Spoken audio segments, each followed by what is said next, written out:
Bagyo, tumayo tayo. Guys. Magba-vlog pa rin tayo.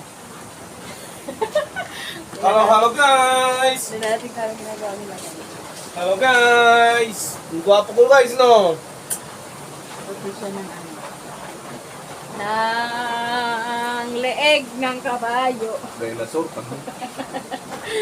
Leeg ng dinosaur to guys. Kasi bumabagyo ngayon guys. Wala siyang work.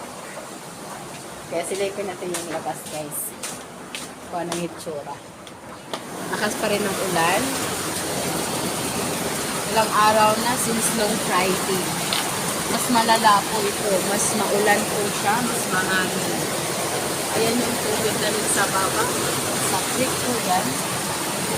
Sa yun yung ulan. May pasok-pusok po siyang hangin. Kapag sobrang ulan po. Din hangin. Kaya ito yung nangyari sa kwarto namin.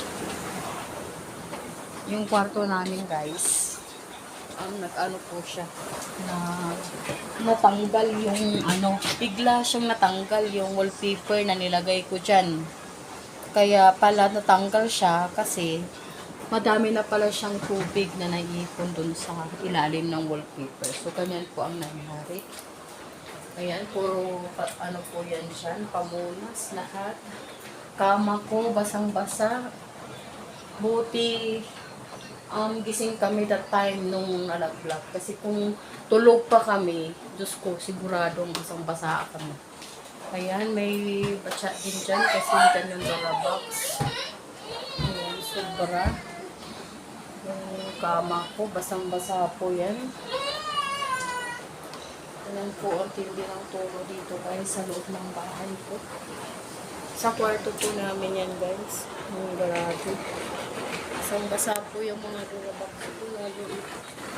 Ganun po kasi yung klase ng turo niya guys. Sobra. Sana mawala na po itong vacuum cleaner para maging okay na lahat. So, si asawa ngayon ang magluluto.